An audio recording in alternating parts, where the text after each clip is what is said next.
मन्दिरतिर लागे यहाँ चाहिँ खान लागे है मलाई चाहिँ असाध्यै मन पर्छ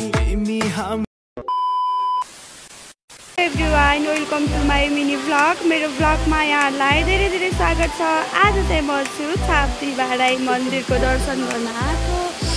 अनि त्यस पछाडि यहाँ पानी चाहिँ यस्तो रमिलो भइरहेको छ है त्यही पनि केही छैन हेर्नु न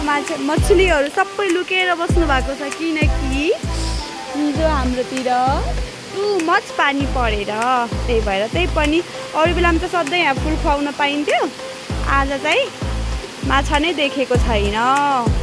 तै पनि म खुवाउँदैछु है तपाईहरु देख्न सक्नुहुन्छ मेरो फुल त छिनमै गायब हुन्छ अब हेर्नु होला है हेर्नु है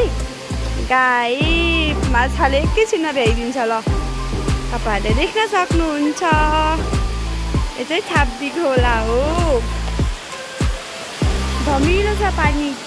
एकदमै रमिलो देख्न सक्नुहुन्छ छाप्दी बाराई मन्दिर दर्शन गर्नु होला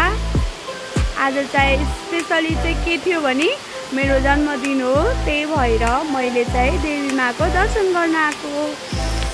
अनि मसँग छ मेरो पूजाको सामग्री मन्दिरतिर जाँदैछु मन्दिर चाहिँ देखाउन मिल्दैन त्यही भएर मैले चाहिँ यहीँनिर एक गर्दै थ्याङ्क यू सो मच मन्दिरतिर लागेँ यहाँ चाहिँ पानी बेसी धमिलो आइरहेछ त्यही भएर माछाहरू खासै देखेको छैन है तपाईँहरूले देख्न सक्नुहुन्छ लगाइ चाहिँ हेर्नुहोस् आज चाहिँ मेरो जन्मबार परेको भएर मतलब जन्मदिन परेको भएर म चाहिँ देवी माको दर्शन गर्नलाई चाहिँ म मन्दिरतिर धाउँदैछु होइन अब यता चाहिँ देखाउन मिल्दैन त्यही भएर मैले देखाइनँ अनि अब एकछिनपछि फेरि पनि अर्को खिच्दैछु फाइनली मन्दिरनिर आइपुगेँ खायो मैले चाहिँ लिएको थिइनँ यहाँ एकजना दाइ हुनुहुँदो रहेछ उहाँसँग मागेर यसलाई खुवाएको त कसरी लियो के म चाहिँ छाप्दी बाराई माको दर्शन गर्न आएको छु भगवान् मेरो पूजा भ्याइयो म चाहिँ फर्किनतिर लागेँ अब चाहिँ म घर जाँदैछु किनकि अब ढिला भइसक्यो म धेरै टाइम लगाइसकेँ नि त म कति बजे हिँड्छु 7:30 8 बजीतिर हिँडेको थिएँ